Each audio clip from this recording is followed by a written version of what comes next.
प्यारे सत्संग जी, प्यार से कहिए सतगुरु सतनाम सत साहिब जी, सतगुरु सतनाम सत साहिब जी, सतगुरु सतनाम सत साहिब जी। बोल सतगुरुदेव महाराज की जय, सतगुरुदेव महाराज की जय, सतगुरुदेव महाराज की जय। आज के सत्संग के आनंद की जय, आज के सत्संग के आनंद की जय।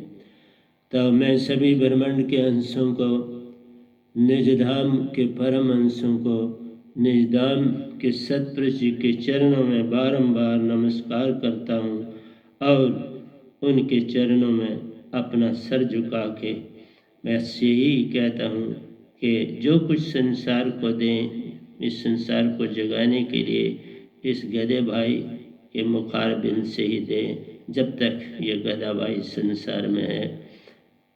और आज 5/11/2020 है और मैं आपके समक्ष सत्य और केवल सत्य, एकता और केवल एकता के ऊपर बोलने जा रहा हूँ।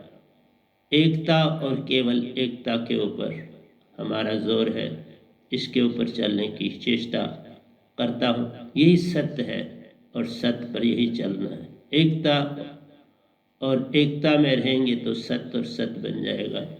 तो आइए प्यारे सत्संग जी, चले। हमारा जीवन, जो हमारा शरीर है, ये 6 तनों का, इसका पहला अंग स्थूल तन है। ये स्थूल बॉडी है, इसे ग्रास बॉडी भी कहते हैं। और इस ग्रास बॉडी से चलना है। बाहर चलते हैं तो भटक जाते हैं, अंदर चलते हैं तो हमारा सफ़र शुरू होता है। सही दशा ही अंदर से चलना है, बाहर से भटकन है, अंदर से जागना है। बाहर से और अंधेरा घना होता जाएगा और आप उलझन से उलझन में पड़ते जाएंगे। बाहर तो केवल सपने हैं, अंदर तेरे अपने। बाहर सपने हैं, बाहर मत चलो, अंदर चलो। भक्ति की दुनिया अंदर से है, बाहर से नहीं है। और पहला कदम ही हम जो उठाते हैं, अगर वो सही है तो समझो मंजिल पा ली। अगर पहला कदम ही हमने उल्टा सफ़र शुरू कर दिया तो समझो मंजिल दूर चली गई।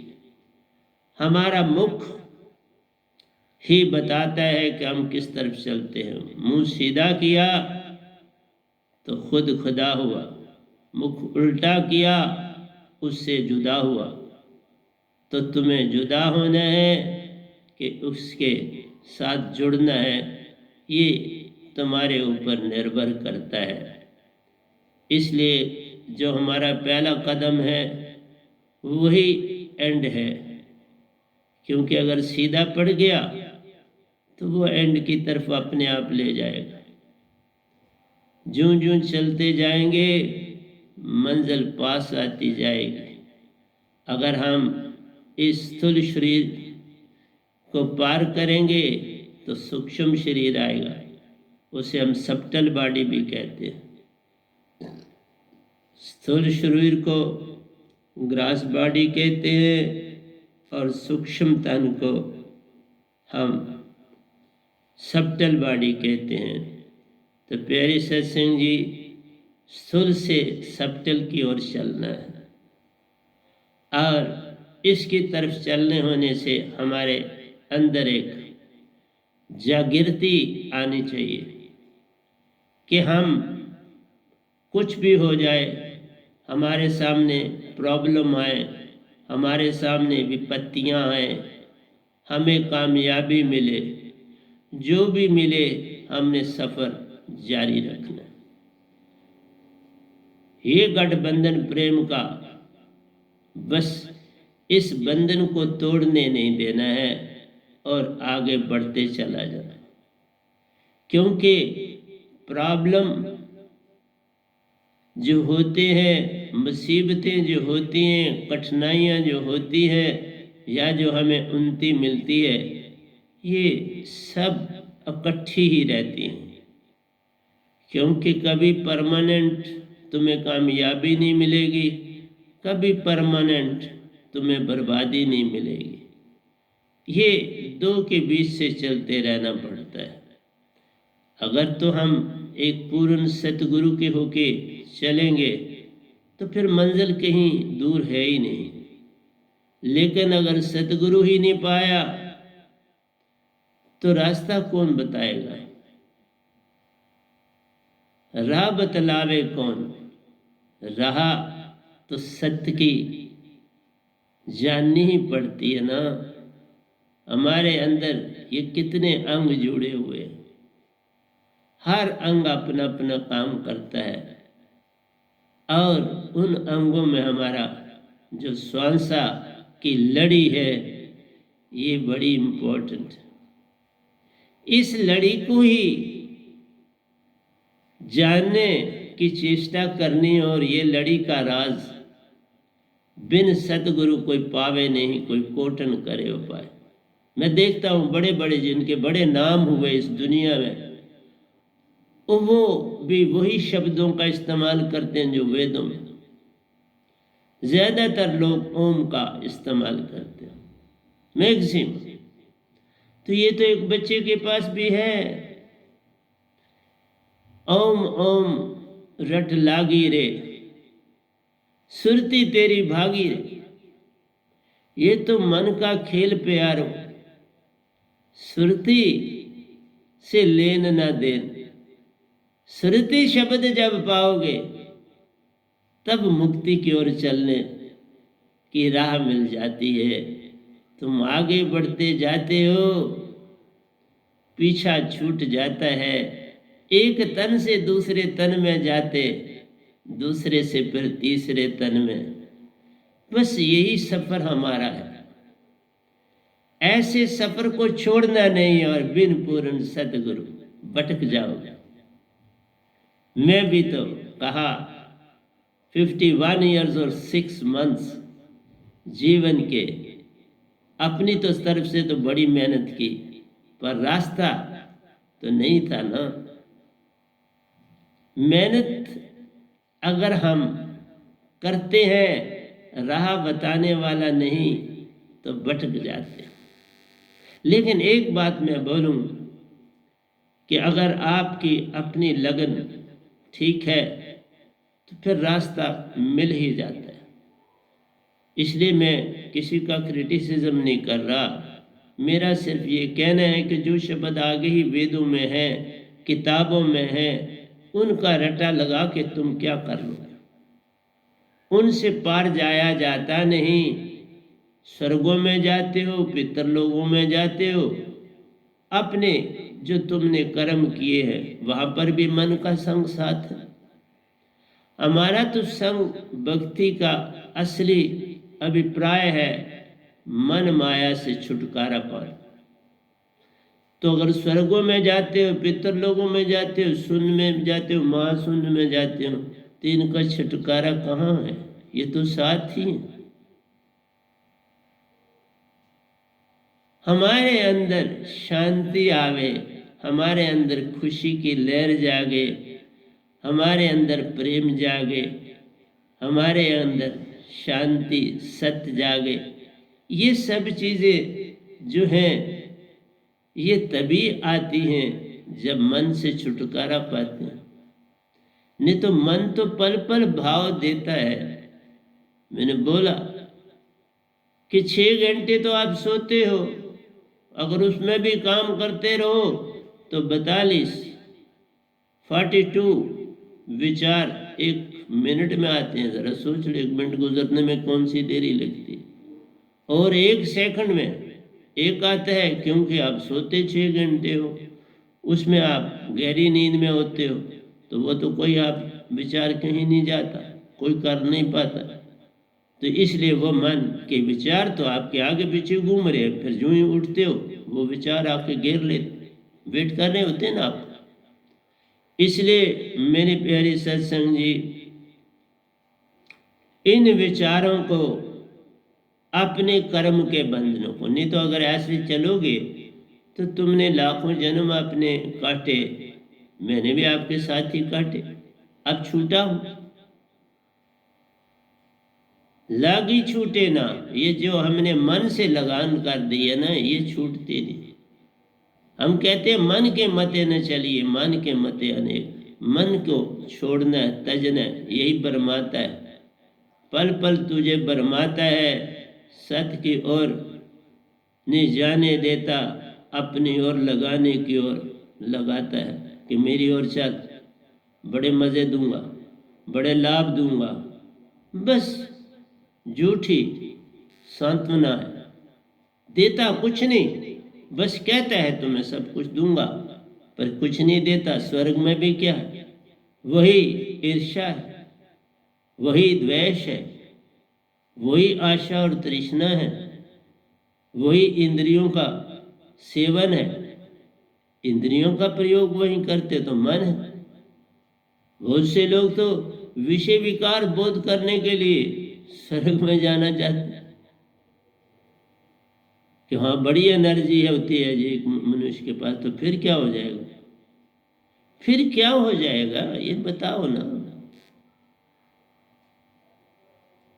मजे से तो तुम्हारा वही मन है, तो मन को ही नहीं तजा तो फिर भक्ति क्या करी? फिर भक्ति का कोई लाभ ही नहीं। फिर तो मत को हम भक्ति कर रहे हैं, तुम ये को हम स्वर्ग में जाना चाहते हैं और वहां ऐश वाशरत करना चाहते हैं, और वो तो पिकनिक स्पॉट है, जितने कर्म किए होंगे भोगोगे, वापस आ जाओ।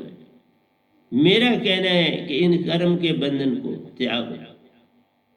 हमारे जितने रिलीजियस बुक्स हैं वो भी हमें एक चीज़ से सिखाती हैं बहुत अच्छी। वो कहती हैं कि बाबा, जिस तरह तुम्हारे शरीर के अंग आपस में जुड़े हुए हैं, टांगे हैं, हाथ है, मुंह है, आंखें हैं, नाक है, कान है, सब इंटरलिंक्ड है और तुम काम करते हो, सब एक दूसरे की सहायता करते हैं। इसी तरह से हमारी एक ड्यूटी सबसे बड़ी है कि हमारे अंदर प्रेम सत्य कब जागे? जब हम अपने साथ के हंसों को देखेंगे। अगर कोई हंसा हमारे नज़दीक रहता है और उसका हाल ठीक नहीं है, उसकी आमदनी ठीक नहीं है, उसकी रोटी नहीं चलती, तो उसकी सहायता करो। अगर उसने खा लिया तो फिर तुम भी खाओ तो बड़ा मज़ा आएगा। फिर आनंद की दुनिया की तरफ चलोगे, प्रेम की दुनिया की तरफ चलोगे। चाहे आपने वो दीक्षा नहीं ली तो भी लाभ है, लेकिन तुम क्या करते हो?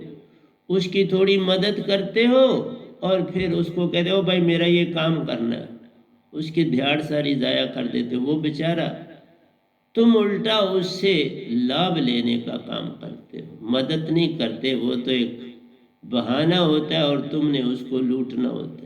गरीब को सब इंसान लूटने की तरफ ले जाते हैं, उसकी सहायता नहीं करता। बस मेरे साधक एक ऐसे हैं इस संसार में जो ऐसा करते हैं, मदद करते हैं, क्योंकि वो सुरतिवान है, उनकी सुरति जागी है और उनको अंदर से पूर्ण विश्वास है कि हम जो काम करेंगे वो दूसरे को लाभ देगा, उससे मुझे आनंद मिलेगा, उससे मेरे अंदर प्रेम जागेगा, उससे मेरे अंदर सत्य जागेगा। सत्य, प्रेम, आनंद को अगर जगाना है तो अपनी इंडिविजुअलिटी को, अपने पन को छोड़ के दूसरे के पन को भी अपनाना। तुम जितना बाहर ध्यान दोगे उतना सतगुरु तुम्हारा ध्यान दे। जितना तुम दूसरों की सहायता करने के लिए भागोगे, इतना ही समझना कि सतगुरु साथ आते जा रहे। अब मेरी संगत इतने प्रवचनों के बाद मैक्सिमम जागने की तरफ चल पड़ी। अब उनको पता लगा कि इतने सत्संग देना एक मनुष्य के बस का नहीं, प्रतिदिन सत्संग देना मनुष्य के बस का नहीं। ये कोई रूहानी ताकत ही होती है तो ऐसा करती है, तो वो मेरा सतपुरुष ही करता है, मैं क्या करता। मैं तो बस आपके समक्ष बैठता हूँ और इस माइक का काम करता हूँ, बाकी सारा काम वो खुद करते हैं। मेरे हाथ में कुछ नहीं, जो कुछ है सो तेरा, तेरा तुझको सौंपते क्या लागे मेरा। हमने संसार में इकट्ठे होके तब्दीली लानी है। 4 घरों से 8 घर की ओर, 8 से 16, 16 से 32, ज्योमेट्रिक प्रोग्रेशन होती जाएगी। 3 से 9 बनेंगे, 4 से 16 बनेंगे, 5 से 25 बनेंगे, 6 से 36 बनेंगे, 7 से 49 बनेंगे। बस ऐसे चलते चलो और देखते ही देखते तुम एक हिंदुस्तान में एक खास नई एक प्रेम की लहर दौड़ा दो। जबकि अभी भी जो कोरोना एपिडेमिक है, कोविड-19 एपिडेमिक, अभी तो कई जगहों पर बहुत और ज़्यादा फैल रहा है, हर जगह है। और इस समय ही हमें एक दूसरे की सहायता के लिए आगे बढ़ना चाहिए। हम एक दूसरे की सहायता में बढ़ेंगे, फिर स्टेट भी सारी की सारी एक हो जाएगी, फिर स्टेटें जुड़ के पूरा भारत एक होगा। इसी तरह पूरा भारत दुनिया के साथ एक होगा। जो संपन्न देश हैं वो गरीबों की, जो कमज़ोर देश हैं उनकी सहायता करेंगे और आगे एक साथ बढ़ेंगे। क्योंकि उन्नति होनी है अगर, तो सबके साथ मिल के होनी है, कभी भी अकेलेपन में नहीं होनी है। इसलिए अपने आप को जगाओ, हर एक की सहायता करो और जो हमारी प्रेजेंट सिचुएशन है उसको ध्यान में रख के आगे बढ़ो। न किसी को लूटो, न लूटने दो, न किसी को सताओ, न कोई तुम्हें सताए। तुम भी प्रेम बांटो, वो भी प्रेम बांटे। तो प्यारी सत्संग जी, सुंदर राह बन जाती है और हम अपने सफ़र पर चलना शुरू हो जाते हैं। मेरा बस यही कहना है कि अगर तुम्हारे अंदर 3 गुण हैं, ये सारा संसार मैटर का बना हुआ है, इस सब का सरबंध, 3 गुणों का सरबंध, तुम्हारी 10 वृत्तियों का सरबंध, 4-5 कर्म इंद्रियां, 5 ज्ञान इंद्रियां, 4 अंतःकरण की इंद्रियां, 14 इंद्रियां हैं। लेकिन ज़्यादातर संसार 10 को जानता है, 4 के विषय में नहीं पढ़ता, मन बुद्धि चित्त अहंकार को छोड़ देता है। 5 कर्म इंद्रियों और ज्ञान इंद्रियों को लेता है, क्योंकि रावण के 10 सर दिखाए तो यही बात थी कि वो 10 सर नहीं थे, वो 10 इंद्रियों में बड़ा भूखा था, उसको उसकी बड़ी चाह थी, क्योंकि पैसा था, वैभव था, राजा था, प्रजा उसकी अपनी थी। तो जब ये सब चीज़ें मिलती हैं तो फिर आदमी और ढूंढता है, सुंदर से सुंदर नारी ढूंढता है।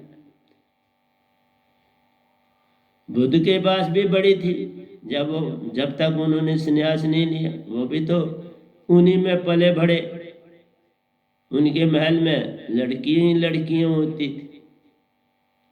इसलिए प्यारी सत्संग जी, लेकिन छोड़ा और आज दुनिया में, लेकिन पूर्ण मोक्ष नहीं पाए।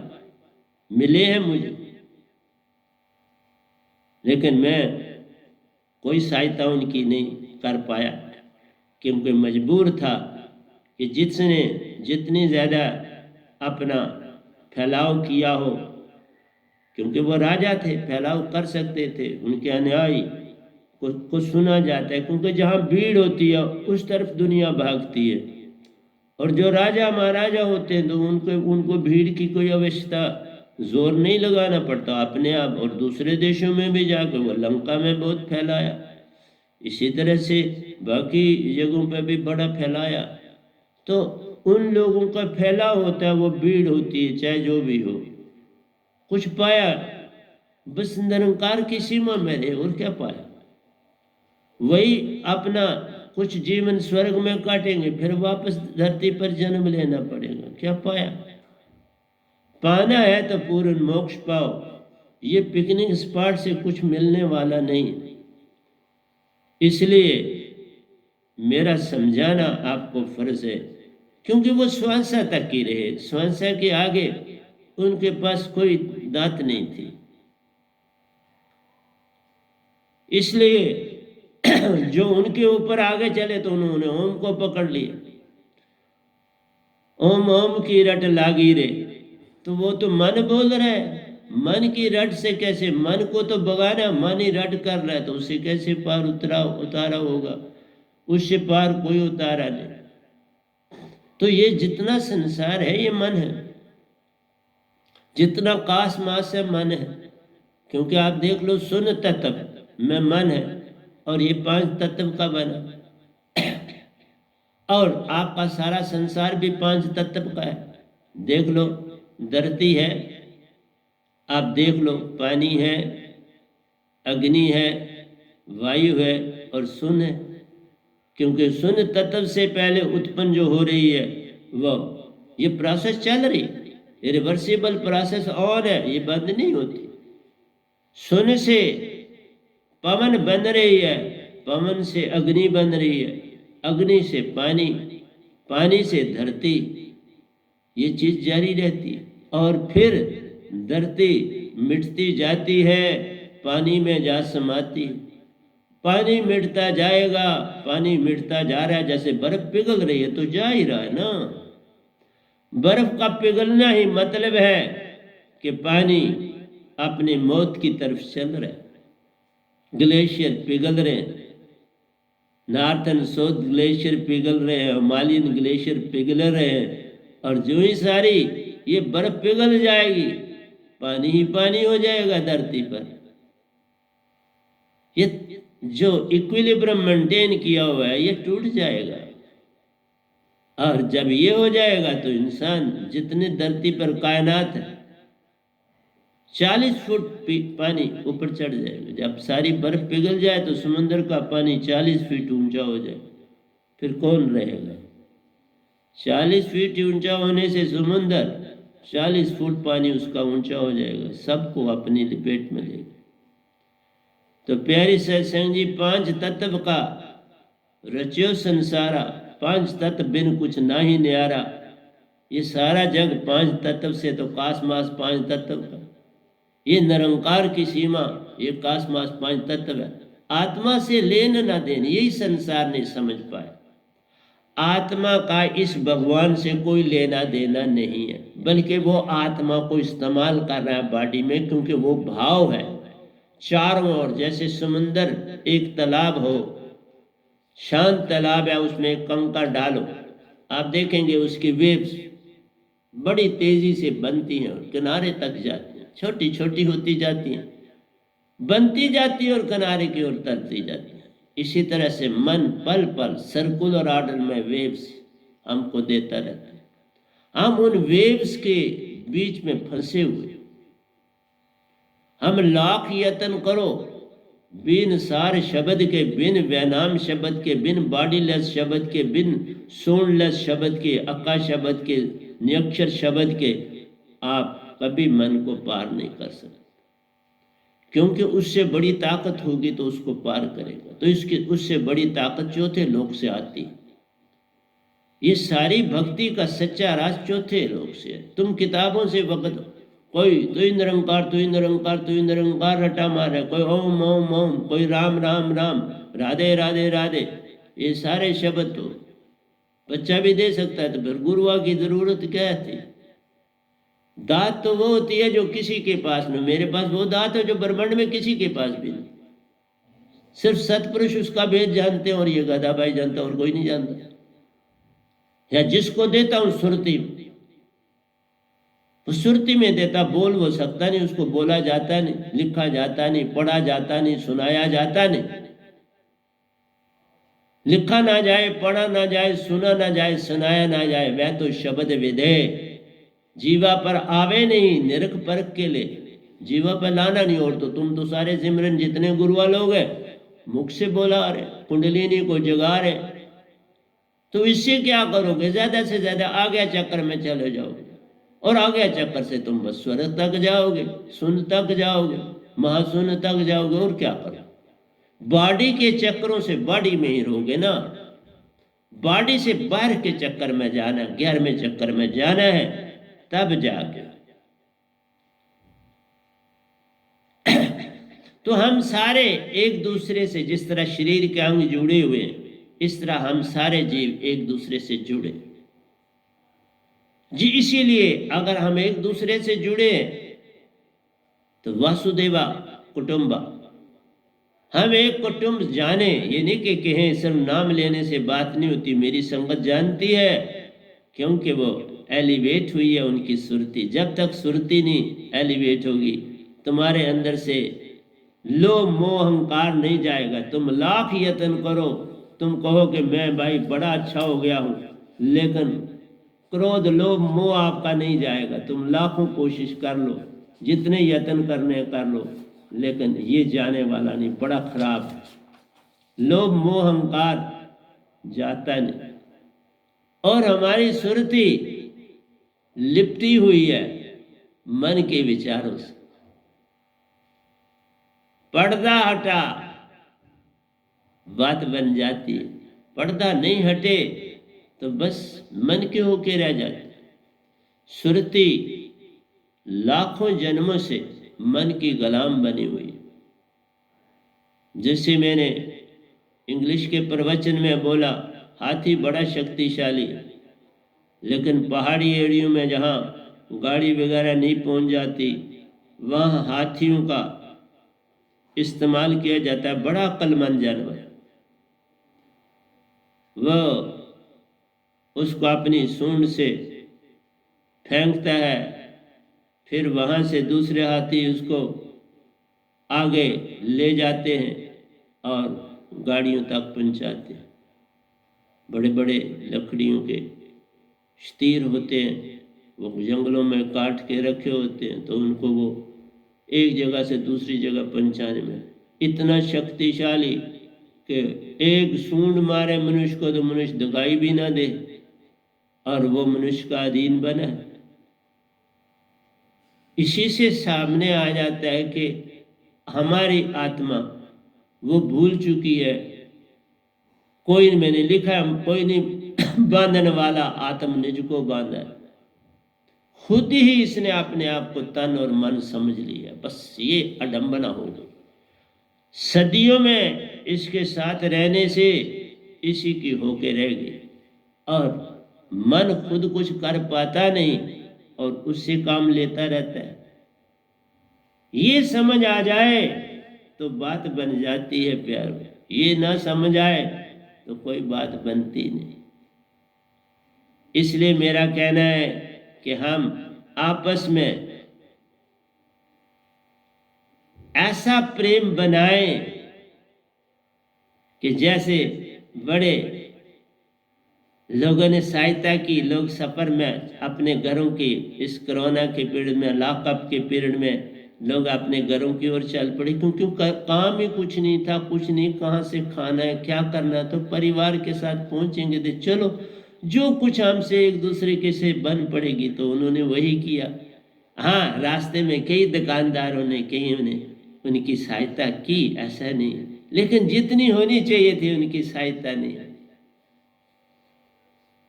जितनी होनी चाहिए थी नहीं। हमारी संगत ने भी उस पीरियड में, मैंने उनके साथ मिलके जितनी हमसे हो सकती थी हमने करी, और बाकियों ने, मैं नहीं कहता नहीं करी, करी, पर जितनी होनी चाहिए थी लोगों की सेवा वो ना हो पाई। उन्होंने बड़े दुख देखे, बड़े दुख झेले, कई मर गए रास्तों में, कईयों ने दम तोड़े, कितना कुछ देखा। ये अडंबना है कि हमारे अंदर की वो रग जो है वो खत्म हो चुकी है, इसलिए कि हम आत्मिक नहीं। मन से तो हमारे अंदर वो भावनाएं नहीं पैदा हो सकती जो सुरति के द्वारा होती। मन तो पल पल भरमाता है, वो कब चाहता है कि तुम एक दूसरे से प्रेम करो, वो तो तभी तो क्रोध लोभ मोह अहंकार देता है। अगर ये काम क्रोध लोभ मोह अहंकार देता है तो किस लिए देता है कि लड़ो, आपस में लड़ते रहो, झगड़ते रहो, लालची बनो, अपने लिए इकट्ठा करो, दूसरे को कुछ ना दो, और बस ड्रैगन की तरह माया के ऊपर बैठे रहो और उसके ऊपर बैठे बैठे ही मर जाओ। उस ड्रैगन के मुख से आग ही निकलती है, और क्या निकलेगा। जिसके अंदर लालसा है उसके अंदर क्रोध ही निकलेगा, आग ही निकलेगी, और क्या निकलेगा। प्रेम भावना तो कहीं है नहीं, क्योंकि काम क्रोध लोभ मोह अहंकार जो हमारे अंदर है ये मन के कारण है। ये मन पल पल भाव देता है हमको, कल और कल में ले जाता है हमको, इस पल में रहने नहीं देता, और इसने हमको पागल बनाया और अंधा बनाया। पागल भी और अंधा भी, विक्षिप्तता भी दी है और अंधापन भी दिया है। हमें अगर अंधापन नहीं दिया तो दूसरे का दुख कहां से देखेगा, हमें तो अपना ही सुख चाहिए। अंधा बांटे रेवड़ियां, मुड़ मुड़ अपने मुंह। अंधा किसी को क्या देगा, वो देगा भी फिर मैं अपने मुंह में डाल दे ही नहीं सकता, उसके अंदर हिम्मत ही नहीं होती। बड़े अमीर लोगों ने ऐसा ही किया, दे नहीं सकते, और एंड में तबाहियां हुई उनकी। मैंने सामने सामने देखी कि तबाहियों का बेभाव। इसलिए तुम्हारे अंदर जो क्रोध है, लोभ मोह अहंकार है, और 10 तुम्हारी 5 कर्म इंद्रियां और 5 ज्ञान इंद्रियां बड़ी भयानक। लोभ और लालसा इनमें भरा पड़ा है। ये 10 इंद्रियां होने से कोई रावण बन जाता है, 10 इंद्रियां काबू में बिन सार शब्द की होती नहीं तो कोई दशरथ बन जाता है। और फिर देख लो, वियोग में, राम जी के वियोग में दम तोड़ दी,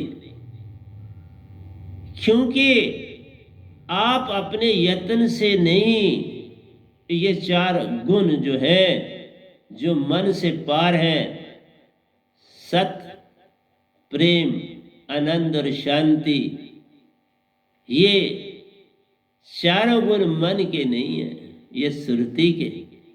मन का आवरण हटा, सुरती जगी तो काम हो गया। मन के बादलों को हटाना है, इन बदलियों को हटाना है, और खुद ज्योत की तरह चमकता हुआ आपका रूप सुरती सब में प्रकट हो जाएगा। और इसको इन 4 गुणों के अलावा कुछ पता ही नहीं। ये सतपुरुष का रूप है। तुम हंसा हो, आत्मा तब कहलाते हो जब इसमें बेसर एलिमेंट्स जो है मन और माया मिल जाते हैं, तुम आत्म और सोल कहलाते हो। जिस समय मन और माया तज जाते हैं तुम हंसा कहलाते हो। सतगुरु की दात को पाकर परम हंसा हो जाते हो। निजगर को तुम जाते साहिब के अंग कहलाते हो। तुम तो सतपुरुष के अंश हो, और वो इस भगवान को नहीं बोलते, वो अमरपुर है, बेगमपुर है, सतलोक है, उसको उनको सतपुरुष। लोगों ने इनका नाम भी सतपुरुष रख दिया। नाम रखने से क्या होता है, वो तो बड़े लोगों के नाम राम कृष्ण भी हैं। एक का हमारे पास इधर है, माली साहब है, तो उनका नाम है राम कृष्ण, उनके साथ दोनों है, राम और कृष्ण भी। नाम रखने से बात बनती नहीं है, सत्य सत्य ही होता है। इसलिए संत पूर्ण सत्य को लेके आते हैं। इसलिए ये जो पैसे की दुनिया है, इसमें तुम्हारा कोई बड़ा रोल नहीं होता। पैसे वाला अगर करोड़पति बनता है तो अरबपति बनना चाहता है, जब अरबपति होता है तो खरबपति बनना चाहता है। उसकी दौड़ कभी समाप्त नहीं होती। बाहर चले तो बाहर के, अंदर चलो और फिर वो मरते हैं तो फिर वही जन्म, फिर जीरो। आज अगर वो करोड़ अरबपति हैं तो कल जब मृत्यु के बाद फिर कभी मनुष्य का देह मिलेगा तो पता नहीं कहाँ मिलेगा। वो तो जिन दूसरों की कर्म है अब उनको मिल रहा है, जिन्होंने कर्म, जैसे कर्म करेगा बंदे, अब वो जितना काम कर रहे हैं वो ड्रैगन की तरह, वो उस दौलत को कोई और पाएगा। पुराने वक्तों में बादशाहों के पास बड़ी दौलत इसी तरह आ जाती, कहीं से खदवाई की तो उसे बड़ा सोना निकला ही तो सारा बादशाह का होता था। आज सारा पब्लिक का है, क्योंकि गवर्नमेंट पब्लिक की है, तो आज तो पब्लिक की चीज होती है जो भी आती है। आज कितना अंतर है। उन्होंने अपने राजवाड़े बनाया, अभी तक उनके जो परिवार है बड़े अमीर है, बड़ा कुछ है, उनके पास सब कुछ है, अभी भी वो बहुत कुछ संभाले हुए हैं, सारा कुछ संभाले हुए हैं वैसे ही राजों की तरह। उन्होंने लॉज भी खुद बनाए, उसी के मुताबिक उन्होंने अपनी सारी जमीनों को सबको बागों में कन्वर्ट कर दिया। उन्होंने उस ढंग से काम किया, आम लोगों को नहीं पता चला, वो उनका सब कुछ छिन गया। और जो लोग आ गए लॉ बनाने वाले, तो सब कुछ तो उन्हीं के पास था सारा कुछ, उन्होंने उस ढंग से लॉ बना लिया, अपनी जमीनों को, अपनी चीजों को बागों में कन्वर्ट कर दिया, और बागों पे लॉ लागू नहीं था।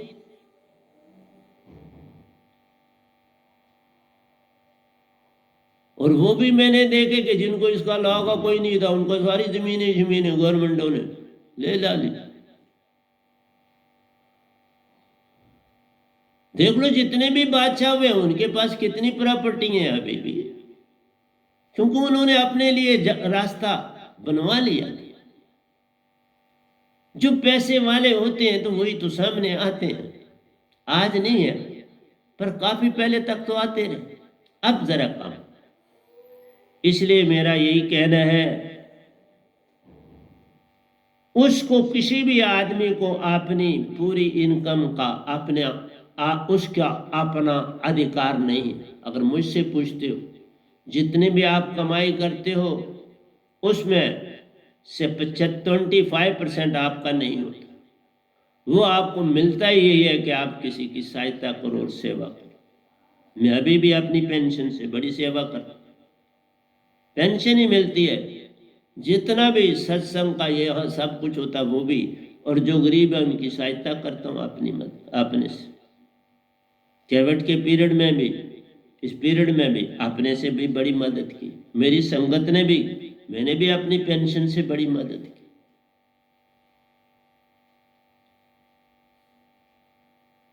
हजारों रुपयों के हिसाब से मैंने खर्च किया, क्योंकि ये धर्म है कि आपकी जो आमदनी है उसका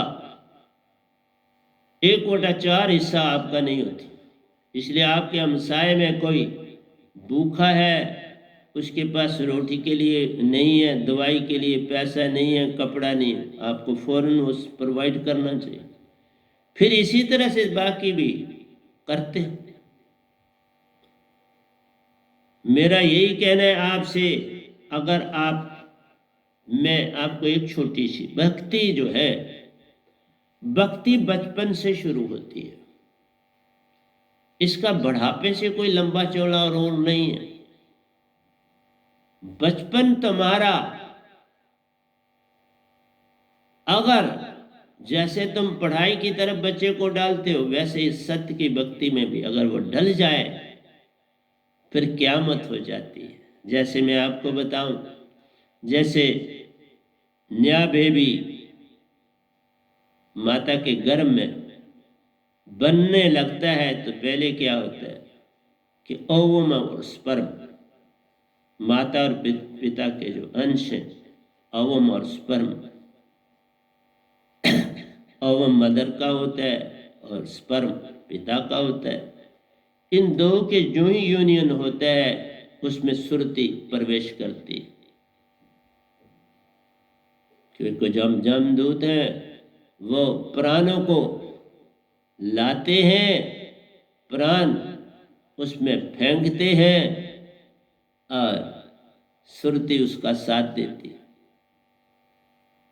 प्राण आए सुरती संग साथ, इसलिए सुरती को पकड़ा जाता नहीं, सुरती खुद ही गुलाम बनी है। और उनको पता है निरंकार भगवान को कि सुरती को तो हम कुछ कर नहीं सकते, नृत्य को ये पकड़ लेते हैं, प्राण को पकड़ के वहां डालते हैं और प्राण वैसे भी पल पल माता के श्वासा से उसको मिलते रहते हैं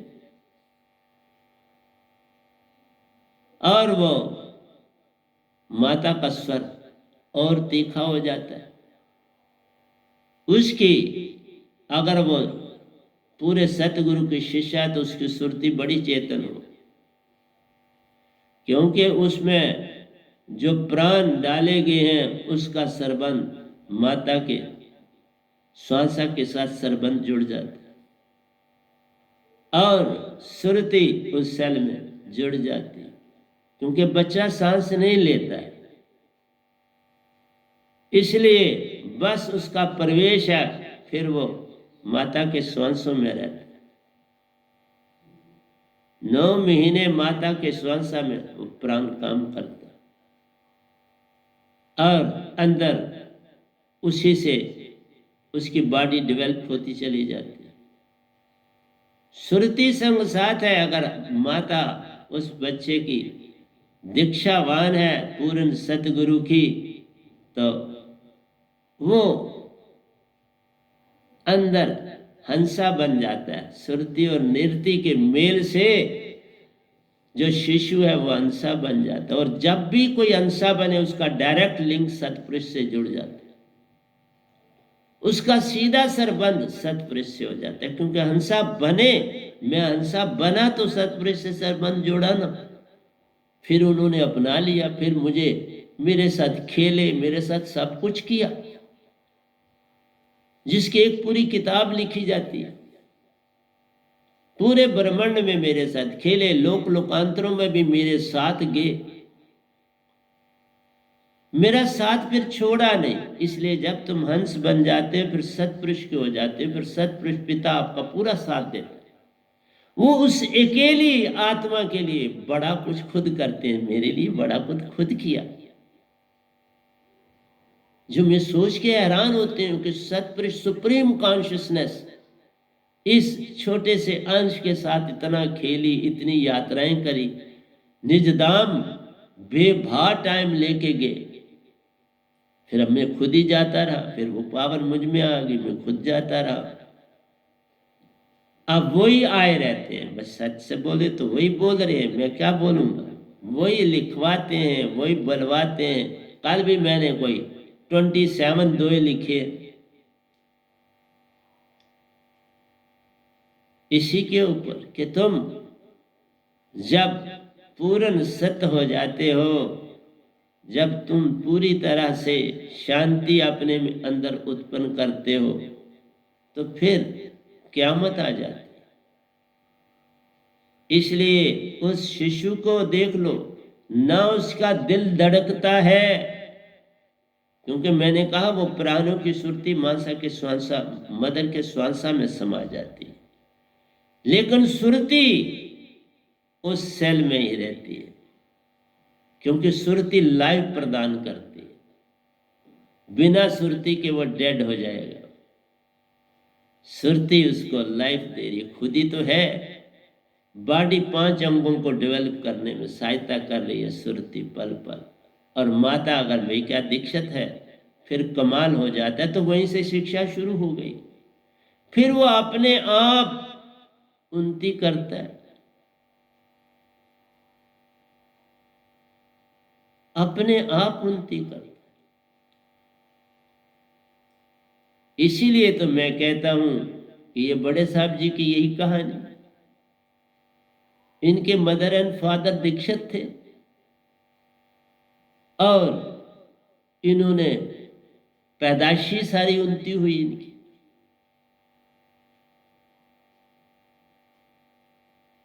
और उसी उन्नति से 5.5 साल की आयु में दीक्षा लेके 6 साल की आयु में निजधाम का यात्रा भी कर आए और मुझसे आगे चले लग। देखो गर्भ में अगर आप दीक्षित माँ के बच्चे हो, दीक्षित बाप के बच्चे हो, तो लाभ ही लाभ है। मैं प्रत्यक्ष सबूत दे रहा हूं ना, मैं ऐसे कोई बात नहीं करता, प्रमाण देता हूं और उसके साथ बात। और भक्ति शुरू ही बचपन से होती है। बुढ़ापे में भक्ति थोड़ा होती है, वो तो दिखावा है। अब तुम्हारे अंदर तो वो कूड़ता भर चुकी है, वो पुराने रीति रिवाज सारे तौर तरीके वो नहीं बदले जाते। मैं अभी भी देखता हूं, जो बूढ़ा होके जुड़ेगा उसकी वृत्ति क्या चेंज हो, उसके अंदर तो बस ये मेरा काम हो जाए, मेरा ये, वो कामों के लिए जुड़ते हैं, वो किसी और भक्ति के लिए नहीं जुड़ पाते, वो कर ही नहीं पाते। जितनी तुम बाल अवस्था खेल गवायो, जब यौवन तब मान गिनारे।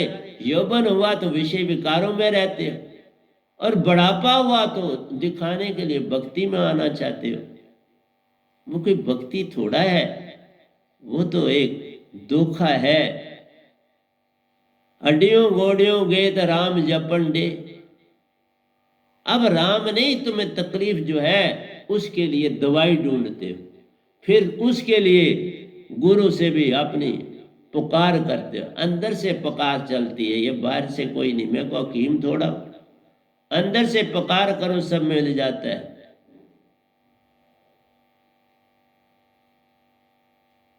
अभी मैंने कल, मेरी एक शिष्या थी, वो दिल्ली में है आजकल, वहां एमडी कर रही। उसने 2 दिन पहले मुझे फोन किया, बड़ी प्रॉब्लम में थी, बड़ी अच्छी शिष्य। मैंने उसे वंश पाठ कहा, क्योंकि वो सुरती से मुझे उसने पुकारा हुआ था और मैंने सुना हुआ। फिर इसने जब मुझे रिंग की तो मैंने कहा मैंने सब कुछ पढ़ लिया है और तुम्हारा आज से काम होना शुरू हो जाएगा ठीक। और कल मुझे उसने फोन किया और कहा आपने जैसा कहा था वो बिल्कुल ठीक हुआ। जिस दिन ही आपने मुझे कहा उसी दिन मेरा काम बहुत बड़ा ठीक हो गया और ठीक होता जा रहा है। अब वो मुझसे ज्यादा बात करना चाहती थी, नहीं, मैंने ज्यादा बात नहीं की, बस उत्तर दिया कि मैंने जो कहा वो कह दिया। इसलिए तुम मुझे अंदर से पकड़ोगे तो फिर मैं बात करता हूं, उससे नहीं, उससे पहले मैं खास कर तुम्हें बोलूं, तुमने जो मेरी माला तुम्हें दी थी उसको पहनना आपने बंद कर दिया। सबसे बड़ी अड़चन आपकी है, ये माला नहीं होती, ये मैं ही होता हूं और सतपुरुष होते जिनके शब्द से सिमरन से ये बनाई होती है, उसमें सतपुरुष और मेरा वास होता है। ऐसे थोड़ा माला दी जाती है। इस माला में वो होता है, मत पूछो कि क्या नहीं होता। और मेरी समाधि अवस्था, ये 2 चीजें, मैं ना भी मौजूद हूं तो इनको अंदर धारो। मेरी समाधि अवस्था को अपने अंदर धारो, माला का पूरा हाथ में भी पकड़ो तो माला को पकड़ के कम से कम 100 बार सिमरन करो। पूरा ध्यान सतगुरु। दर्शन मूलम गुरु रूपम, पूजा मूलम गुरु पादकम, मोक्ष मूलम गुरु कृपा। तीनों बातें याद रखो। अगर दर्शन को, तभी तो कहा सतगुरु दर्शन को जाइए दिन में 100 बार। ये जरूरी नहीं कि शरीर से करना है, अंदर से करना है। पल पल मौजूद है, तेरे संग है, तुम्हें शब्द दिया उसमें मौजूद है सतगुरु और सतपुरुष दोनों। तभी कहा, मैंने उस डॉक्टर को बोला, क्योंकि उसने कहा मैं बहुत, उसने बड़े रिंग भी करे थे, मैं नहीं सुनता हूं, मैं उठाता है। 2 दिन पहले उसका रिंग था, वह मिस कॉल थी और मैं आखिरी नंबर मुझे याद होता है, बिगिनिंग नहीं मैं किसी का याद रखता, आखिरी याद होता है। तो मैंने उसे रिंग भेजी, उसने उठाया और बोला मैंने आपको बहुत याद किया है, करती हूँ, पूरी तरह से श्रद्धावान।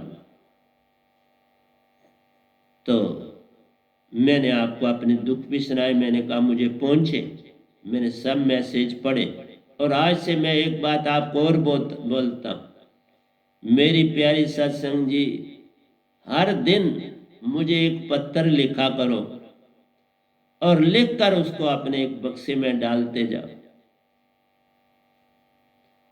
हर दिन एक पत्र लिखो मुझे और लिखकर अपने बक्से में डालते जाओ, और जब 1 साल हो जाए तो वो मुझे सौंप दो। फिर देखो तुम्हें क्या मिलता है। एक पत्र, एक पेज, चाहे 4 लाइनें ले, वो पत्र लिखकर अपने संभालते जाओ, मुझे पहुंचता जाए। ये माला और पत्थर और समाधि 3 चीजें पकड़ लो, कोई दुख तुम्हारे पास भी नहीं आए। कोसों अरबों और खरबों मील दूर जल के राख हो जाए। मैं आपको सुनाऊंगा अल्वा एडिसन की कहानी, और आप हैरान हो जाओ कि दीक्षित नहीं है, लेकिन जो उसने बात करी कमाल की करी। साथ खड़े हैं बेटा भी, साथ खड़ी है बीवी भी, 67 ईयर्स के ओल्ड है। सारी लेबोरेटरी उनकी जो थी, जिसमें बड़े बड़े आविष्कारी जो खोजी, उनके बहुत से जंतर वहाँ पड़े थे, इम्प्लीमेंट्स पड़े थे। उस समय कहते हैं कि 1112 की बात है, आज से अंदाजा लगा। उस समय उनकी जो प्रयोगशाला थी वो 2 करोड़ की थी। 2 करोड़ उस समय का आज अंदाजा लगा सकते हो। 1112 आज 2020 है, 900 साल पहले की बात कर। और जब कोई इतना इंतजाम नहीं होता होगा आग के बुझाने का, अलेक्जेंडर उनका बेटा भी पहुंचा, बीवी, बेटा पहले पहुंचा, तो बड़ी खुशी से वो आग को देख रहे हैं लगी हुई को, और बेटे को बोला तुम्हारी माँ की तरह है, जल्दी उसको बुलाओ, ये नज़ारा कभी फिर देखने को नहीं मिलेगा। उसे भी बुलाया गया, देख रहे हैं और वो जल रहा है। तो कहते हैं अल्वा एडिसन, हमारी गलतियों का, मैं अपनी गलतियों का सारा कुटुंब, सारा लेखा जोखा अपने सामने मिटता हुआ देख रहा। देखो कहा गलतियों का। साइंटिस्ट एक तरफ से हानि बहुत बड़ी दे रहे हैं संसार। ये बच्चों को ठीक है, मोबाइल ये ब्रेनों को खत्म कर दे, ये थिंकिंग पावर को बिल्कुल रिड्यूस कर देंगे। ये जितने इम्प्लीमेंट्स हैं, ठीक है, इस कोरोना के पीरियड में क्लासेस हर चीज़ जो है इन मोबाइलों से हो रही है, लेकिन प्यारी सत्संग जी, इट इज़ वेरी डेंजरस। ये जितने एंटीने लगे हुए हैं, जिन जिन के घरों के पास हैं, उनका मेंटल जो